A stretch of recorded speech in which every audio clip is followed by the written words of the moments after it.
Matin à conférence pour la presse, son conférence en affaires, dans but pour nous parler sur la présence CARICOM qui était dans le pays, et qui a une proposition qui a été faite pour Haïtiens.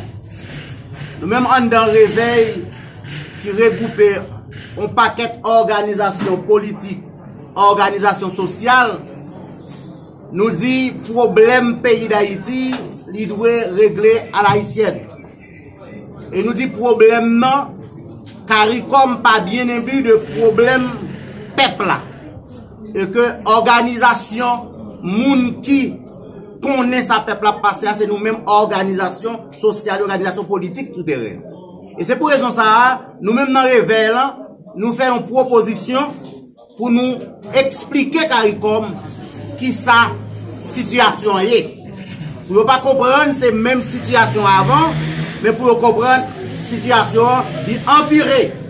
Et puis là, nous avons regardé plusieurs missions déjà que CARICOM fait en Haïti, qui pas porté de grandes choses, et que nous demandons, faut qu'il y ait chita avec personne qu'il faut pour analyser le problème pays.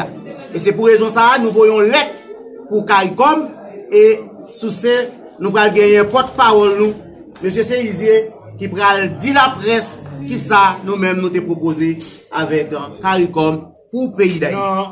Proposition pas nous, lié écrit noir sur blanc que nous pourrions exécutif bicéphale. À deux têtes. Nous avons un conseil présidentiel composé de 5 membres, dont les 3 représentants de HCT au conseil de transition que nous souhaitons qu'aimer dans la proposition nous. Il y a un représentant du Grand Nord par rapport à ça Grand Nord représenté dans le pays. Parce que je dis à la campagne Haïti pour nous rester dans la logique de la République de Port-au-Prince. Et il y a un représentant du Grand Sud dans l'histoire pays. Nous connaissons ça, le Grand Sud aussi symbolisé. Nous ne pouvons pas mettre et le Grand Nord qui sont censés obstruer par rapport avec la gangsterisation de la nation et aussi bien du Grand Sud. Et c'est-à-dire nous deux grands axes compris, abandonné, compris HCT. Et nous avons aussi un Premier ministre, mais le Premier ministre, ça, il y a toujours là, par rapport avec un conseil de présidentiel qui a bien toutes les attributions présidentielles.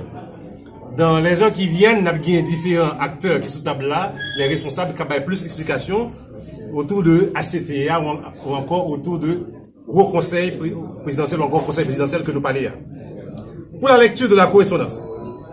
Port-au-Prince, le 27 novembre 2023, à l'attention des personnalités éminentes de la CARICOM en ses bureaux. Objet, mise en connaissance de la proposition de sortie de crise du regroupement Réveil national pour la souveraineté d'Haïti. Mesdames, Messieurs, Réveil national pour la souveraineté d'Haïti salue les différents efforts consentis par les personnalités éminentes de la CARICOM qui priorisent la voie du dialogue avec certains acteurs politiques et organisations sociales afin de chercher à remédier à la crise haïtienne aiguë qui perdure. Du coup, il profite de l'occasion pour vous transmettre la proposition de sortie de crise ci-jointe. Ce document traduit l'essentiel de l'expression de la volonté du plus grand nombre. En fait, le national composé de regroupements, groupements, partis politiques et d'organisations sociales précise clairement que toute démarche visant le vrai déblocage d'Haïti à l'heure actuelle doit tenir compte de la présence de tous les acteurs, encore les forces à présence sur l'échiquier politique, ce qui facilitera la bonne gouvernance du pays. Parallèlement, le gouvernement national anticipe pour vous informer de son regard attentif sur le projet de cadre de transition du GPE pour Haïti qui est soumis aux protagonistes haïtiens pour appréciation. Comme avant-gardiste, le gouvernement national pour la souveraineté d'Haïti voit en un conseil de transition CT avec 7 membres, dont 4 représentants des partis politiques, un risque de prolongement et d'aggravation de la crise haïtienne.